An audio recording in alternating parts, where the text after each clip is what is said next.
नमस्कार. आजचा आपला व्हिडिओ आहे हरिहरेश्वर श्रीवर्धन दिवेआगार ट्रॅव्हल व्लॉगचा डे 2 पार्ट 2. डे 1चा संपूर्ण व्हिडिओ ऑलरेडी मी अपलोड केला आहे. डे 2चा पार्ट 1 सुद्धा मी अपलोड केलेला आहे. व्हिडिओची लेंथ खूप जास्त असल्या कारणाने ह्याचे 2 भाग केलेले आहे डे 2चे. आणि stay tune for day 3 also. चला तर मग व्हिडिओला सुरुवात करूया आणि जाणून घेऊया संपूर्ण डे 2ची माहिती. तर पुणे ते श्रीवर्धन तुम्ही काय काय बघू शकता आणि कुठले कुठले स्पॉट्स एक्सप्लोर करू शकता त्याबद्दल ही संपूर्ण माहिती आहे. चला तर बघूया डे 2 मध्ये काय काय बघण्यासारखं आहे. जे ऑलरेडी आधीच्या व्हिडिओमध्ये पण आपण बरेच स्पॉट्स ऑलरेडी कव्हर केलेले आहेत आणि आज आपण उरलेला हाफ व्हिडिओ बघणार आहोत. बीच राईड्स आहे, श्री सुवर्ण गणेश टेम्पल आहे, क्वाड बाईकची राईड आहे, गणेशगड जो फेमस स्पॉट आहे तो पण आपण कव्हर करणार आहोत आणि सुरेख हे ब्लॅक सँड बीच आहे आणि हे सिनिक व्ह्यूज आहेत. तर खूप सारे सिनिक व्ह्यूज आहेत जे आपण फॉरेन कंट्रीमध्ये बघतो ते तुम्ही इथे खूप सुरेख पद्धतीने बघू शकता आणि छान फोटोज क्लिक करू शकता. तर अशा प्रकारे आपण हरिहरेश्वरला स्टे केलेला MTDC मध्ये. जर तुम्ही आधीचा एपिसोड बघितला असेल तर तुम्हाला त्यात माहिती मिळेल पूर्ण MTDCची. आणि तिथून आपण निघालो आहोत दिवेआगार श्रीवर्धनला. व्हिडिओला पुढे जाण्याआधी सबस्क्राईब करायला विसरू नका. जर तुम्हाला व्हिडिओ संपूर्ण आवडला तर जरूर लाईक करा आणि तुमच्या फ्रेंड्स रिलेटिव्सपैकी कोणी व्हिजिट करणार असेल तर डेफिनेटली त्यांच्यासोबतसुद्धा हा व्हिडिओ शेअर करा जेणेकरून त्यांनासुद्धा ही माहिती मिळेल. तर अशा प्रकारे सकाळी आम्ही निघालो हरिहरेश्वर MTDCवरून आणि आम्ही हरिहरेश्वरला श्री सुवर्ण गणेश मंदिराला दर्शन घेतलं आहे. बीच पण कवर केलं आहे. वॉटर स्पोर्ट ॲक्टिव्हिटीज पण ऑलरेडी कवर्ड झाल्या आहेत आपल्या. आणि आता पुढच्या प्रवासाला निघालो श्रीवर्धनच्या दिशेने. तर हे सगळे बीच स्पॉट आहेत. श्रीवर्धनकडे जाताना तुम्ही मॅपमध्ये जो समुद्राच्या किनाऱ्यावरचा जो रस्ता आहे तो मॅपमध्ये टाकून द्या ऑप्शनमध्ये तुमच्या, जेणेकरून तो खूप सुरेख हा सिनिक व्ह्यू आहे. म्हणजे संपूर्ण रस्ता जो आहे श्रीवर्धनचा तो पूर्ण समुद्राच्या किनारी आहे आणि खूप सुरेख आणि सिनिक व्ह्यू आहे तो. तर मध्ये ह्या रस्त्यावरती तुम्हाला बरेचसे थांबण्याचे स्पॉट्स दिसतील. म्हणजे गाडी पार्क करून छान तुम्ही तिथे थांबून फोटोज वगैरे क्लिक करू शकता सुरेख आणि सिनिक व्ह्यू एन्जॉय पण करू शकता डेफिनेटली निवांतपणे तिथे उभं राहून ते समुद्रकिनारी बसून. तर अशा प्रकारे हा खूप सुरेख रस्ता आहे आणि असं म्हटलं जातं की फॉरेनच्या एका कंट्रीमध्ये पण सेम असाच रूट आहे आणि तसा रूट सेम आपल्याकडे पण अवेलेबल आहे. एवढंच आहे की कचरा करायला नाही पाहिजे लोकांनी, जेणेकरून हे सिनिक बीचेस किंवा जे नेचर आहे आपलं ते मेंटेन राहील. तर अशा प्रकारे आपण समुद्राच्या किनारी जो रस्ता आहे तिथून आपण जात आहोत आणि मी बऱ्यापैकी इथे तुम्हाला दाखवण्याचा प्रयत्न करते आहे व्हिडिओमध्ये की कसा हा समुद्र इथून दिसतो आहे आपल्याला रस्त्याच्या कडेने. पुढे गेल्यावरती बरेचसे स्पॉट्स आहे. तिथे पण गाडी पार्क करून आपण छान व्ह्यू पण एन्जॉय केलेले आहेत. तर ते पण तुम्हाला ह्या व्हिडिओमध्ये दिसतीलच. तर सकाळी ब्रेकफास्ट करून आम्ही निघालेलो. दिवेआगार बीच बऱ्यापैकी कव्हर केलेलं, टेम्पल व्हिजिट वगैरे झालं आहे आणि आता श्रीवर्धनच्या दिशेने जात आहोत. छोटे छोटे गावं आहेत बघा इथे, प्रॉपर कौलारू असे गावं आहेत. अशा प्रकारचा घरांचा ढाचा पण आपण मोस्टली सिटीजमध्ये बघायला मिळत नाहीत. त्यामुळे इथे तुम्ही बघू शकता छान हे कन्स्ट्रक्शन आहे सुरेख असं सेपरेट घरांचं.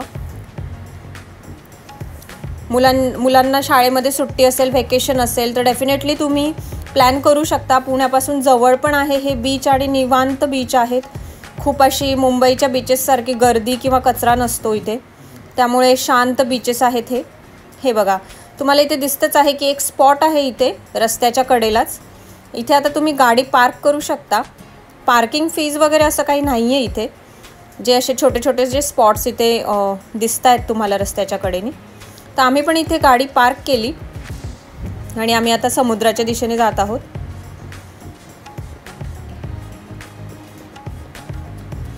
सुरेख असे हे समुद्राच्या किनारी नॅचरली मेड प्रिपेअर्ड असे हे स्टोन्स होते बघा. आणि बघा खूप सुरेख हा बीच आहे.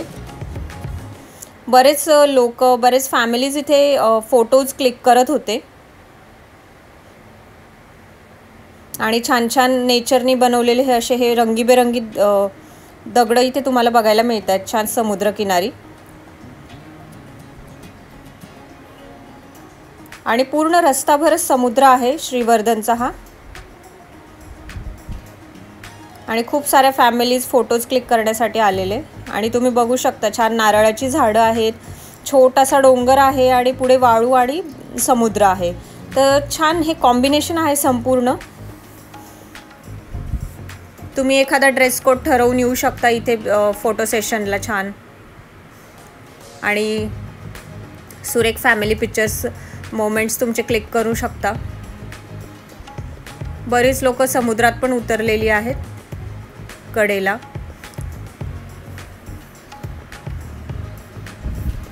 हाय टाईड असलं की जाण्यास बंदी येऊन जाते. सगळीकडे बंद केलं जातं समुद्रात जाण्यासाठी, कारण की ह्या लाटा पूर्ण कडेपर्यंत येतात. म्हणजे आता जी वाळू आहे ती पण कव्हरअप होऊन जाते पाण्याने. लो टाईडमध्ये आपण छान इथे एन्जॉय करू शकतो असं. आणि अशा प्रकारे बघा हा रस्ता आहे, डोंगर आहे हा, आणि डोंगराच्या कडेला हा रस्ता आहे. आणि जसं मी तुम्हाला सांगितलं असे स्पॉट्स आहे छान छान आपल्याला गाडी पार्क करून उतरण्याचे. हा एक दुसरा स्पॉट आहे. त्या स्पॉटहून आपण पुढे आलो आणि रस्त्याला कडेला तुम्हाला हे स्पॉट्स दिसून येतील डोळ्याला. त्याच्यामुळे आरामात गाडी पार्क करा आणि निवांतपणे हे स्पॉट्स एन्जॉय करू शकता. सुरेख असे नारळाची झाडं आहेत कडेकडेला. तर हा सेकंड स्पॉट आहे रस्त्याने श्रीवर्धनच्या दिशेने. बीचेसला तसे वेगवेगळी नावं आहेत खरं तर, पण मी फक्त डिरेक्टली आपल्या गावांचीच नावं सांगते इथे की दिवेआगार, हरिहरेश्वर आणि श्रीवर्धन. सो तुम्हाला ठोकपणे ते लक्षात राहील.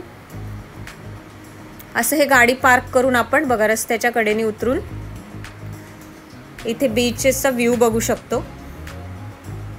हे क्लीन बीच असल्याने इथे डॉल्फिन्स पण दिसतात, पण आम्हाला तसे दिसले नाहीत.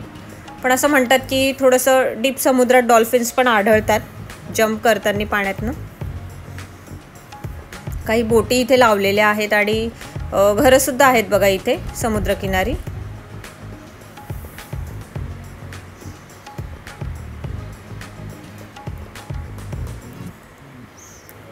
वाळू आहे आणि आपण सध्या वरती असे थोडंसं उंचावर आहोत आणि खालीसुद्धा लोक बरीच उतरून खालीपर्यंत गेली बीचच्या साईडला.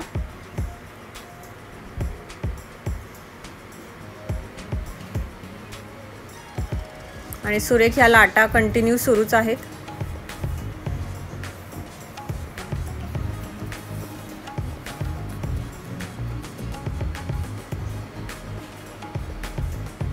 आणि बोटी तुम्हाला काही दिसत आहेत बघा.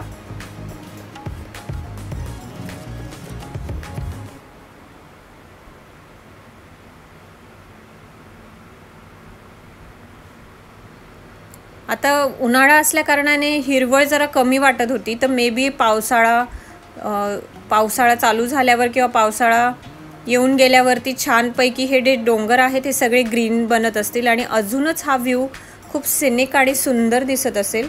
डेफिनेटली हा स्पॉट तुम्ही बघू शकता फोटो क्लिक करण्यासाठी एकदम बेस्ट आहे. आणि हा जो रस्ता आहे इथून आपण ट्रॅव्हल करणार आहोत पुढे. समुद्राच्या अगदी लागून हा पूर्ण रोड आहे बघा. रोडची कंडिशन पण एकदम छान आहे. गव्हर्नमेंटने खूप सुरेख सोय केलेल्या आहेत सगळ्या.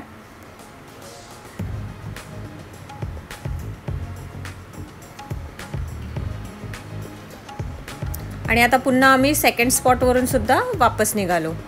कडेला जे तुम्हाला रेड कलरचं दिसतंय त्या फिशिंग नेट्स आहेत. मोठ्या मोठ्या नेट्स इथे वाळायला ठेवल्या होत्या आय गेस रस्त्याच्या कडेने. तर अशा बऱ्याच ठिकाणी तुम्हाला दिसतील फिशिंग नेट्स आहेत त्या मोस्ट प्रॉबेबली.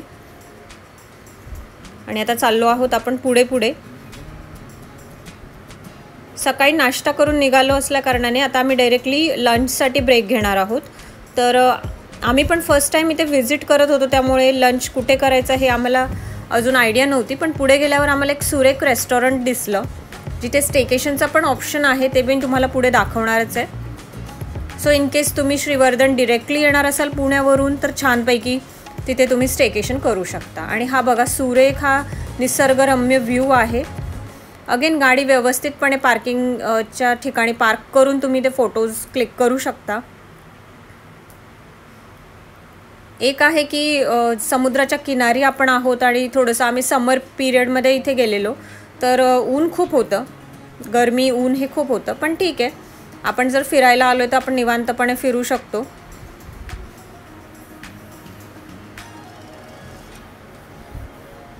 आणि अशा प्रकारे रोडची कंडिशन पण खूप छान आहे, त्यामुळे टेन्शन नाही, कुठे काही खराब रोड वगैरे नाही आहेत. दोन्ही साईडला व्हाईट पट्टी त्यांनी दिलेले आहेत. जाण्याचा आणि येण्याचा रूट सेमच आहे बघा, त्यामुळे ओव्हरटेक करायची भानगड नाही ठेवली तर बरंच आहे. कारण आपण ट्रिपला येतो तर मला वाटतं निवांतपणे फिरलेलंच बरं. आणि स्पीड पण कंट्रोल ठेवलेली बरी, कारण की बरेचसे टर्न्स आहेत इथे, जे आम्ही अनुभव घेतला त्यानुसार मी इथे तुम्हाला इन्फॉर्मेशन देत आहे. सो अशा प्रकारे हा रोड आहे छान आणि ब्युटिफुल व्ह्यू तुम्हाला राईट हँड साईडला दिसतो आहे. ते 2 स्पॉट आम्ही थांबून तुम्हाला दाखवलेले तिथे. आणि हे बघा, हे छोटे छोटे स्टॉल्स पण इथे दिसतील तुम्हाला, नारळ पाणी, किंवा बघा इकडे लेफ्ट हँड साईडला एक छोटंसं खानावळ टाईप आहे, म्हणजे गावातली लोक तिथेच जेवण वगैरे प्रोव्हाइड करतात. तर कोणाला फिश रिलेटेड गोष्टी किंवा समुद्रकिनारी जे मिळतात पदार्थ ते एन्जॉय करायचे असेल तर डेफिनेटली अशा ठिकाणी तुम्हाला सगळे पारंपरिक पद्धतीचे बनवलेले पदार्थ मिळतील.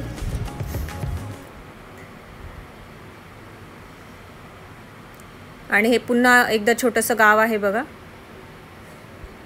आणि पाट्या तुम्ही बघाल पॉज करून तर इकडे रेस्टॉरंटच्या ह्या पाट्या आहेत, जे छोटे छोटे खानावळ म्हणू शकतो किंवा छोटे गावातलेच लोकांनी स्टॉल्स उभे केलेले आहेत त्याचे आहेत हे. आणि अशा प्रकारे बघा बीचच्या कडेकडेनेच आपण चाललो आहोत मोस्टली.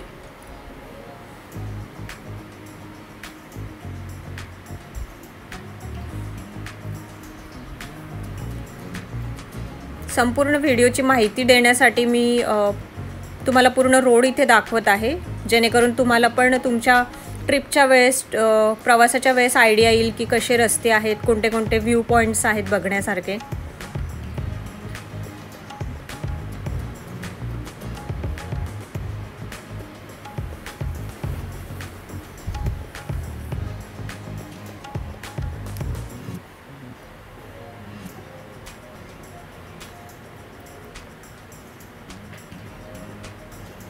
आणि वरती पूर्ण निळं शार आकाश आहे आणि खाली छान निळा समुद्र. सुरेख हे कॉम्बिनेशन आहे, दोन्ही साईडला झाडं आहेत आणि मधून हा रस्ता चालला आहे बघा. आणि हे एक व्हाईट सँड बीच रिसॉर्ट आम्हाला इथे दिसलं, सो आम्ही विचार केला लंचसाठी इकडेच थांबावं. तर मध्ये जाताना आपल्याला वाटतं की इथे म्हणजे रस्ता मध्ये जातोय, आणि मध्ये गेल्यावरती तिथे छान एक सुरेख मोठं रेस्टॉरंट होतं आणि इथे स्टेकेशनचा पण ऑप्शन होता. तर व्हाईट सँड बीच रिसॉर्ट याचं नाव आहे. अक्षरशः समुद्र किनाऱ्याच्या अपोजिट साईडलाच हे रिसॉर्ट आहे बघा. आणि आपण इथे एंट्री केलेली आहे. सुरेख नारळाच्या झाडांमध्ये हे रिसॉर्ट आहे. जर तुम्हाला स्टेकेशनला तुम्ही श्रीवर्धनमध्ये असा काही ऑप्शन शोधत असाल तर डेफिनेटली हा चांगला ऑप्शन वाटतोय. मी नंतर याचे गुगल रिव्ह्यूज वगैरे बघितलेत आणि फोटोज वगैरे बघितले, तर फोटोज तर छान वाटले रूम्सचे. प्राईस पण डिसेंटमध्ये थोडी जाऊ शकते, तर ती पण जरूर चेकआउट करा तुम्ही. तर लंचमध्ये आम्ही इथे घेतलेलं मसाला पापड, कोकमचे शॉर्ट्स इथे आम्ही घेतलेले आणि सर्विस अतिशय छान होती. हे आहे कोकमचे शॉर्ट्स, कारण की उन्हाळा खूप आहे तर कंटिन्यू हायड्रेट आपल्याला राहावं लागतं, त्यामुळे कोकम शरबत वगैरे तुम्ही डेफिनेटली घेऊ शकता. अगेन हे कोकम शरबत आहे. आणि सॉरी, ते आधी सोलकडीचे शॉर्ट्स होते. आणि मग आम्ही जेवण केलं छानपैकी आणि वापस निघालो. तर व्हाईट सँड बीच रिसॉर्टच्या एक्झॅक्ट समोर बघा समुद्र किनारा आहे आणि इथे तुम्ही स्टेकेशन करू शकता. सुरेख रूम्स आहे, प्लस रूम्स आहेत. ज्यांना हाय एंड थोडं रिसॉर्ट बघायचं असेल आणि MTDC सारखा ऑप्शन स्किप करायचा असेल तर डेफिनेटली तुम्ही इथे येऊन पण स्टे करू शकता. तर जेवणाची क्वालिटी आणि सर्विस तर चांगली वाटली आम्हाला.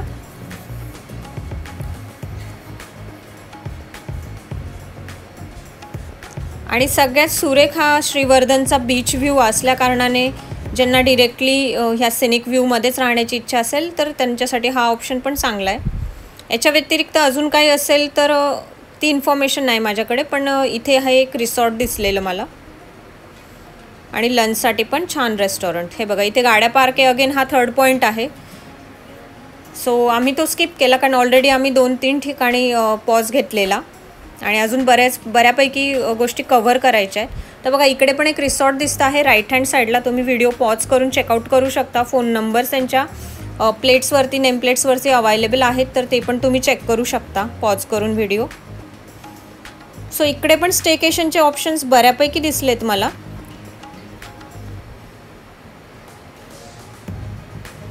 आणि ह्या बीचेसचे नाव वेगवेगळे आहेत. पुन्हा एकदा मी इकडे सांगते, पण आपण सरळ गेलो तरी आपल्याला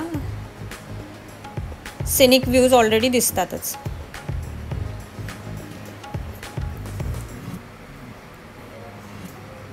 तर आता आपण चाललो श्रीवर्धनच्या बीचच्या दिशेने.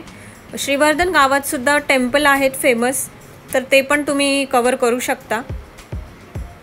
तर आम्ही डिरेक्टली बीचला आलो कारण की छोटे गावांमध्ये पार्किंगची सोय होत नाही पटकन आणि गाडी पार्क करायचे प्रॉब्लेम्स होतात. तर आम्ही स्वतःच्या गाडीने गेलो, त्यामुळे ते एक गोष्ट होती की पार्किंगसाठी पुन्हा मग प्रॉपर प्लेस पाहिजे अवेलेबल. सो आत्ता आपण आलो आहोत श्रीवर्धन बीचला. श्रीवर्धन बीचसुद्धा खूप छान आहे आणि व्यवस्थित वेल मेंटेन किंवा छान डेव्हलप केलेलं आहे बघा. इकडे पण तुम्हाला खूप सारे खाण्याचे स्टॉल्स मिळतील. जर तुम्हाला सी फूड म्हणू शकतो किंवा मॅगी वगैरे एन्जॉय करायचं आहे किंवा स्नॅकिंग टाईप आयटम्स जे असतात फूड आयटम्स ते एन्जॉय करायचे आहेत, तर इकडे भरपूर सारे स्टॉल्स तुम्हाला दिसत आहेत बघा. लहान मुलांचे सँड खेळण्याचे जे टॉईज आहेत ते, पुन्हा बीचवर घालण्यासाठी तुम्हाला बीचवेअर, हॅट्स, हे सगळ्या गोष्टी इथे तुम्हाला दिसत आहेत. पाणी बॉटल, लिंबू पाणी किंवा आईस्क्रीम वगैरे उन्हाळा असल्याकारणाने ह्या पण गोष्टी इथे तुम्हाला दिसतील. आणि इथे माहितीच्या इथे प्लेट्स लावलेल्या आहेत बघा. तर ह्या किनाऱ्यावरती कुठकुठले प्राणी तुम्हाला बघायला मिळतील. तर ऑलिव्ह रेडली टर्टल, आणि ऑलिव्ह रेडली टर्टलचा पण एक फेस्टिवल असतो. तो आय गेस मार्च महिन्यात असतो, एप्रिल-मार्चमध्ये, जो आमचा मिस झाला. तर आम्ही उशिरा इथे व्हिजिट केलेला आहे. त्या महिन्यात ते टर्टल्स इकडे समुद्र किनाऱ्यावरती येतात आणि ते त्यांचे बेबीज इथे बर्थ होतात आणि खूप सारे पिल्लं आपल्याला ते बघायला मिळतात. तर ते एक फेस्टिवल असतं, तेव्हा पण भरपूर गर्दी असते. तर डेफिनेटली तुम्ही त्या पिरियडमध्ये पण जर तुमच्या घरी लहान मुलं असतील आणि त्यांना छोटे टॉर्टॉइजचे बेबीज तुम्हाला दाखवायचे असतील तर तेव्हा पण तुम्ही इथे येऊ शकता. तर हे आहे श्रीवर्धन बीच आणि इथे भरती ओहोटीची इन्फॉर्मेशन इथे दिलेली आहे बघा आणि त्याचे टायमिंग्स इथे मेन्शन केलेले आहे. तर आम्ही आलो तेव्हा भरती सुरू व्हायची होती, म्हणजे जे हाय टाईड म्हणतो आपण ते सुरू व्हायचं होतं. त्याचे टायमिंग्स तुम्हाला त्या पाटीवर दिसतीलच, पण त्यानंतर इकडे बंद केलं पर्यटकांना येण्यासाठी. आणि जे आधीचे होते मग ते लोक हळूहळू वापस जायला लागले. इथे असं युनिक स्कल्पचर इथे ठेवलेलं आहे. क्रॅब म्हणतो आपण किंवा खेकडा म्हणतो, त्याचं हे स्कल्पचर इथे बनवलेलं आहे. छान मोठ्या आकाराचं आहे समुद्रकिनाऱ्यावर श्रीवर्धनच्या. श्रीवर्धन बीच खूप छान वेल मेंटेन्ड आहे. बसायला पण जागा आहे. स्पोर्ट्स जे आपण दिवे आगारला पाहिलं, स्पोर्ट्स ॲक्टिव्हिटीज त्या इकडे पण तुम्हाला दिसतीलच. पण सोबत एक खूप छान गोष्ट आहे की इकडे असं समुद्राच्या किनारी चालायला जागा केलेली आहे किंवा बसायला. जर जवळपासच तुमचं स्टेकेशन असेल तर तुम्ही इव्हिनिंगला पण इथे छान येऊन बसू शकता. आणि अशा प्रकारे हे आहे श्रीवर्धन बीच. आणि असे छोटे छोटे गझेबो पण बनवलेले आहेत कडेकडेला बीचच्या. इथे पण तुम्ही छान फोटोज क्लिक करू शकता. इकडे एक बीच शो पण असतो, त्याची इथे ही पाटी लावलेली होती. आणि हे बघा इथे छान स्ट्रीट लाईट्स आहे बीचवरती आणि बसण्यासाठी छान बेंचेस पण बनवलेले आहेत पर्यटकांना. आणि पर्यटकांची पण बऱ्यापैकी गर्दी इथे बघायला मिळते आपल्याला. निवांतपणे इथे तुम्ही बसू शकता. एवढंच आहे की ऊन खूप असल्या कारणाने आपण एक्झॉस्ट होत चालतो ट्रिपला, जेव्हा आपण फिरायला येतो तेव्हा. त्यामुळे एनर्जी सकाळपेक्षा थोडी डाऊन होत चलते आपली. तर तुम्ही प्लॅनिंग करताना थोडं ह्या सगळ्या गोष्टी लक्षात ठेवून प्लॅनिंग करू शकता. ही टोटल 3 डेजची आयटिनरी मी बनवलेली. तर 3 दिवसात तुम्ही हरिहरेश्वर, श्रीवर्धन, दिवे आगार हे कसं कसं कवर करू शकता आणि काय काय स्पॉट्स बघण्यासारखे आहेत ते मी मेन्शन केलेले आहेत ऑलरेडी. अजून एक व्हिडिओ मी अपलोड करणारच आहे. डे 3चा व्हिडिओ आपला अपलोड होईल आणि त्याच्यातसुद्धा तुम्ही काय कवर करू शकता ते पण मी त्याच्यात मेन्शन करणार आहे. आणि ही जी बोट तुम्हाला दिसते आहे ही इमर्जन्सी बोट आहे, कारण की हाय टाईड सुरू झाल्यावरती जर कोणाला रेस्क्यू करायचं असेल तर त्याच्यासाठी ही जी बोट आहे ही ते बांधून ठेवलेली आहे. बघा फ्लॅग्स पण लावलेले आहेत त्याला. पांढऱ्या पुठ्ठ्याचे गिधाड. तर हे जे प्राणी इथे दिसतात ना त्यांची माहिती पण तुम्हाला वाचायला मिळेल. लहान मुलांसाठी म्हणा, तुमच्यासाठी म्हणा, तर माहिती इकडे तुम्हाला वाचायला मिळेल. हे आहे खवले मांजर, भारतीय पॅगोलिन याला म्हणतात. ते सुद्धा इथे दिसतं. आणि अशा प्रकारे हे जे स्टॉल्स आहेत इथे. तर लंच आमचं झालेलं होतं, फक्त आम्ही थोडंसं कोकम शरबत वगैरे इथे घेतलेलं. आणि अशा प्रकारे आपला डे 2चा व्लॉग झालेला आहे. श्रीवर्धनहून पुन्हा आपण MTDC स्टेकेशन हरिहरेश्वरला वापस चाललो आहोत. आणि आम्ही रूमवर जाऊन थोडं फ्रेशन अप झालो आणि अजून आपला जो स्पॉट आहे याच्यात कव्हर करण्याचा डे 2मध्ये तो आता बघूया. तर आम्ही पुन्हा एकदा मंदिरात दर्शनासाठी आपण आलो आहोत हरिहरेश्वरला. तर हरिहरेश्वरच्या मंदिराला जे आपण प्रदक्षिणा मार्ग नावाने प्रसिद्ध आहे, प्रदक्षिणा मार्ग म्हणतात याला.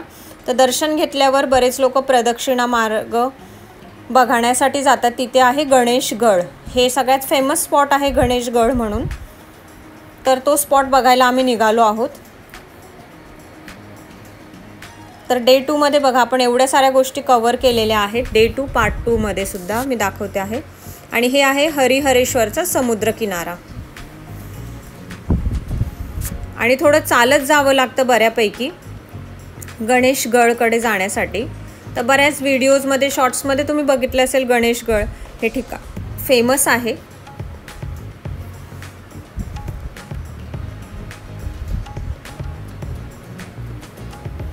आणि असा प्रकारे कच्चा रस्ता आहे. वरती चढून आपण जातो, थोड्या पायऱ्या चढून वरती डोंगरातून आपण जात आहोत. आणि हे आहे गणेशगड. तर बरेचसे पर्यटक इथे आलेले होते. हे बघा, ही जी अशी व्हॅली टाईप तुम्हाला दिसते आणि समोर आहे समुद्र. पण प्रत्येक जे लोकल लोक आहेत इथे ते इथे जाण्यास तर डायरेक्टली मनाईच करतात. म्हणतात की नाही जाऊ नका, कारण की कसं आहे की ह्या जे खाच आहे किंवा घड आहे याच्यामध्ये पाणी भरलं जातं समुद्राचं अचानक. आणि मग लोकांना वाचवायला जमत नाही, म्हणजे लोकांना हेल्प होत नाही इथे. त्याच्यामुळे इथे प्रत्येकच जण मनाईच करतं जाण्यासाठी. कारण की हे बघा सगळं दगड आहेत खाली आणि खडक म्हणू शकतो आपण, खडकं आहेत. सो अशा प्रकारे हे गणेशगड आहे. फोटोज वगैरे छान क्लिक करू शकता तुम्ही. आम्ही इव्हिनिंगला इथे पोहोचलो तर बऱ्यापैकी गर्दी होती बघा. तरीसुद्धा बरीच लोक खालपर्यंत गेलेली आहेत. आणि अशा पायऱ्या उतरून आपल्याला जावं लागतं. हा प्रदक्षिणा मार्ग आहे.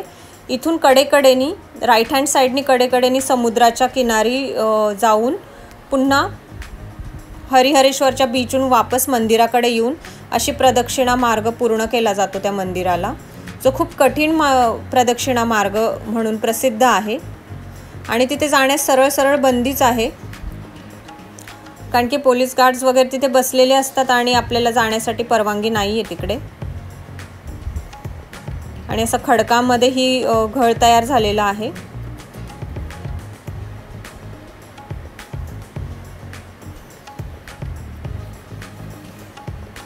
इथे पायऱ्या उतरल्यावरती थोड्या पायऱ्या उतरून एक छान बेंच बनवला आहे. तिथे तुम्ही छान बसून फोटोज क्लिक करू शकता. तर बरेच लोक बघा खालपर्यंत उतरून गेलेले आहेत तिथे. पण सेफ्टी म्हणून आम्ही काही उतरलो नाही. बरेच पर्यटक चालले होते त्या दिशेने.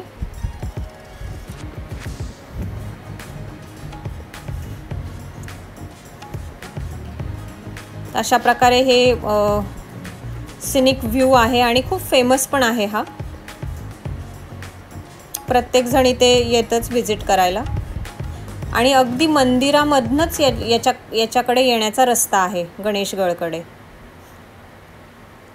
तर पायऱ्या उतरून एक छान बेंच आहे, त्याच्यावर बसून तुम्ही फोटोज वगैरे क्लिक करू शकता. पायऱ्यांची साईज तुम्ही बघताच आहात, पालापाचोळा आहे, थोडं चढायला आणि उतरायला थोडं कठीण जातं. तर मी रेकमेंड करेल की थोडंसंच पायऱ्या उतरून तुम्ही बघू शकता.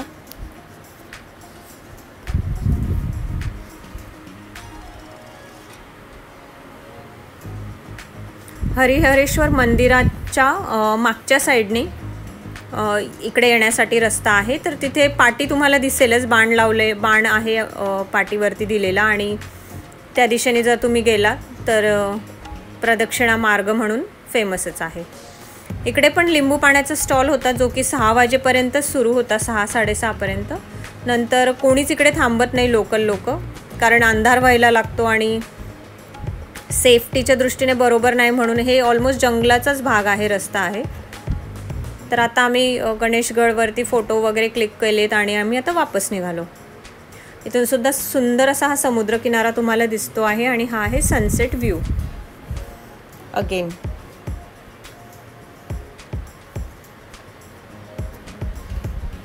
वापस जाण्याचा मार्ग तुम्ही बघू शकता, पालापाचोळा भरपूर आहे आणि छोटा कच्चा रस्ता आहे बांधलेला.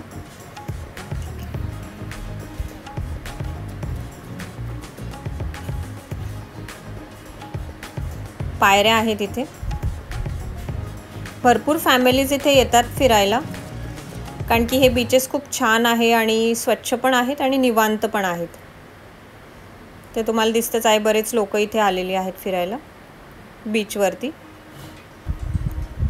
तर दिवेआगार श्रीवर्धन वन डेमध्ये ऑलमोस्ट कवर होऊ शकतं, वेल प्लॅन करून तुम्ही गेलात आणि भरपूर एकाच ठिकाणी खूप वेळ जर नाही थांबलात तर तुमच्या बकेट लिस्टमध्ये जे जे स्पॉट्स तुम्हाला कवर करायचे ते डेफिनेटली होऊ शकतात.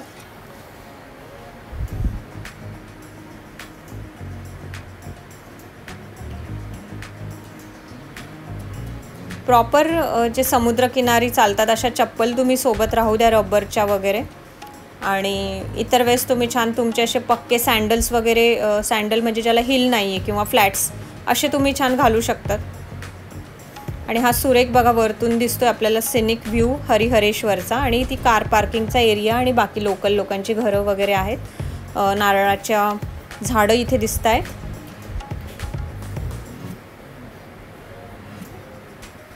आणि अशा प्रकारे हा रस्ता आता आपण उतरून खाली खाली मंदिराच्या दिशेने चाललो आहोत हरिहरेश्वरच्या. हे जे तिन्ही पण ठिकाणं आहेत, जे म्हणजे हरिहरेश्वर, दिवेआगार, श्रीवर्धन, हे एकाच रांगेत आहेत. त्याच्यामुळे तुम्ही ठरवू शकता की तुम्हाला कुठल्या स्पॉटला जाऊन थांबायचं आहे. म्हणजे असं जर म्हणू आपण की श्रीवर्धन, दिवेआगार हे आधीच लागतात आपल्याला, जर आपण पुण्याच्या दिशेने येत असाल तर. आणि हरिहरेश्वर एकदम एंडला असतं. पण स्टेकेशनचा ऑप्शन हरिहरेश्वरला होता, मंदिरात दर्शन वगैरे करायचं होतं, त्यामुळे आम्ही इकडे स्टेसाठी आलेलो. पण या व्यतिरिक्त पण तुम्ही एक्सप्लोर करू शकता अजून कुठे स्टेचे ऑप्शन्स अवेलेबल आहेत का.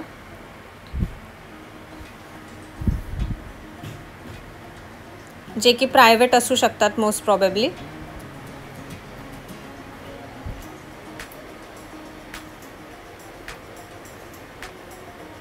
उन्हाळा असून सुद्धा बऱ्यापैकी हिरवळ इथे मला बघायला मिळते.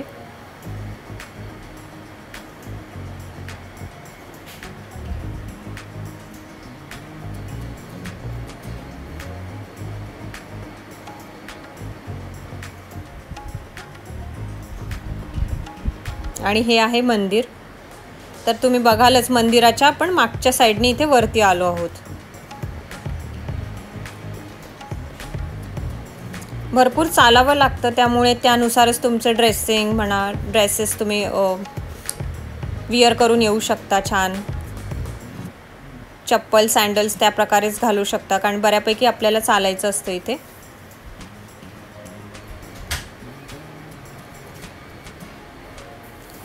तर हे बघा, ही पूर्ण माहिती इथे दिलेली आहे, कालभैरव मंदिर व हरिहरेश्वर. आणि हे आहे मंदिराचा परिसर पुन्हा एकदा. तर आम्ही 2 दिवस पूर्ण दोन्ही वेळेस दर्शनासाठी इथे आलेलो. ही एक तोफ इथे ठेवलेली आहे, जी बंद करून ठेवली आहे. 6 वाजता मंदिर बंद होतं, त्यामुळे त्याप्रमाणे दर्शनासाठी या. आता मंदिर बंद झालेलं आहे. आम्ही ऑलरेडी दर्शन घेऊन मग प्रदक्षिणा मार्गाच्या दिशेने गेलेलो. आणि हा संपूर्ण परिसर आहे बघा मंदिराचा.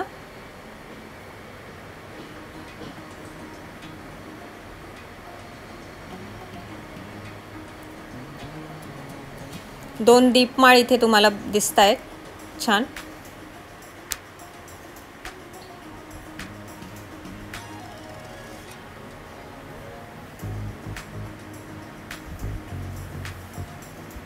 आणि मंदिराच्याच दिशेने एका साईडला वरती चढून गेल्यावर प्रदक्षिणा मार्ग आणि दुसऱ्या साईडला आहे समुद्रकिनारी जाण्यासाठीचा मार्ग.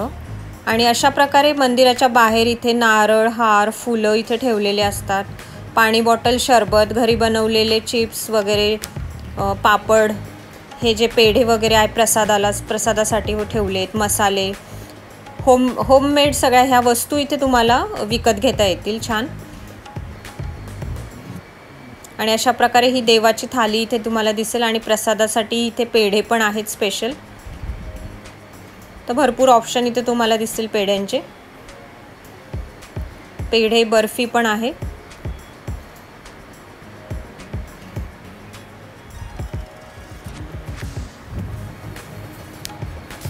आणि इथे सुद्धा छोटे छोटे अजून मंदिर रस्त्याने तुम्हाला दिसतीलच. मंदिराच्या दिशेने आपण जातो तर त्यापैकी हे एक आहे विठोबा रुक्माईचं मंदिर आहे. आणि बाकी हे असे उसाच्या रसाचे स्टॉल्स आहेत, कोकम शरबताचे स्टॉल्स आहेत. तर हायड्रेशन मेंटेन ठेवायला तुम्ही इथे लिंबू सरबत, कोकम शरबत पिऊ शकता. आणि हे आहे पार्किंगचा स्पॉट मंदिराच्या बाहेरचा. अगेन आम्ही इथे गाडी पार्क केलेली. 100 रुपीज चार्ज होता 4 व्हीलरसाठीचा. आणि याच्याच पाठीमागे बीच आहे आणि बीचकडे जाण्याचा रस्तासुद्धा आहे. हा याचा जुना मार्ग आहे जो की आता बंद झाला आहे. तर आधी हा रस्ता होता मंदिराकडे येण्यासाठी. हा बंद केला गेला आहे आता. तर अशा प्रकारे डे 2चा पार्ट 2 आपण इथे संपवत आहोत. Stay tune for day 3. Day 3मध्ये पण अजून कुठला स्पॉट आपण व्हिजिट करू शकतो ते मी तुम्हाला दाखवणारच आहे. चला तर मग चॅनलला सबस्क्राईब करायला विसरू नका. आणि जर व्हिडिओ शेवटपर्यंत आवडला असेल तर जरूर लाईक करा आणि तुमच्या फ्रेंड्स, रिलेटिव्हसोबत हा व्हिडिओ शेअरसुद्धा करा. Thank you for watching. Bye bye.